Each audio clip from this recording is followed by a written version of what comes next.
Stay hello सबैजनालाई मेरो फेसबुकको सबैजना साथीहरूलाई चाहिँ नमस्ते भन्न चाहन्छु। अनि आज चाहिँ हामी मटिगडा हाट आइरहेको छु। अहिले चाहिँ रातिको टाइम हो नि त, नाइट टाइम। एकछिन नाना र म चाहिँ घुम्नुको लागि निस्क्यौँ होइन। यस्तो डेन्जर भिड देख्नु सक्नुहुन्छ साथीहरू, कस्तो भिड थियो नि आमामा।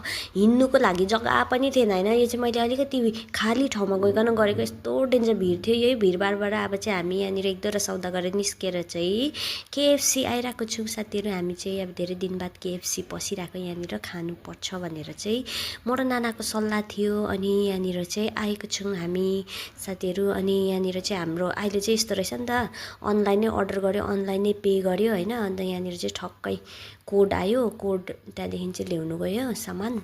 यस्तो रहेछ साथीहरू होइन। अन्त हाम्रो चाहिँ केएफसी खाएर फर्किँदाखेरि चाहिँ यस्तो डेन्जर पानी पऱ्यो नि साथीहरू, कस्तो पानी पऱ्यो। त्यहाँदेखि एकछिन पानी परिन्जेल चाहिँ बिसाएर चाहिँ हामी अलिकति अर्को जग्गा गयौँ। यहाँनिर चाहिँ हामीले थुक्पाखम भनेर चाहिँ गएको थियौँ साथीहरू। यहाँनिर चाहिँ यो हाम्रो एकदम नेपाली आन्टीले बनाउनुहुन्छ नि त थुक्पा, कस्तो मिठो बनाउनुहुन्छ कि। अन्त आज चाहिँ अर्को के भन्छ, सधैँ पाउने थुक्पा चाहिँ छैन अरे, सानो खालको उयोको बनाइदिन्छु ल भन्दै भन्यो नि त। हुन्छ भनेर चाहिँ म र नाना बसिरहेको छौँ। भित्र जग्गा थिएन साथीहरू, त्यही भएर चाहिँ बाहिर बसिरहेको छौँ।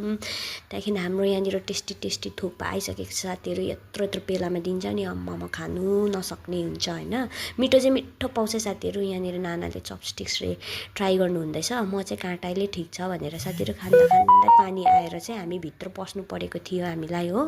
अन्त साथीहरू अब भने चाहिँ हामी मजाले खानासाना आज चाहिँ बाहिरै भयो। त्यहाँदेखि फर्किँदैछौँ रुमतर्फ होइन। अब चाहिँ रुम जानुपर्ने हुन्छ किनभने पानी पनि सिमसिम परिरहेको थियो। अब चाहिँ रुम आइपुगे साथीहरू, पङ्खा खोलेर शीतल तापिरहे। यहाँनिर मेरो नानी सुतिरहेको रहेछ। मेरो भिडियो आज यहीँसम्म राख्छु, अर्को भिडियोमा भेट्नेछौँ। Thank you for watching. Don't forget to like, share, comment.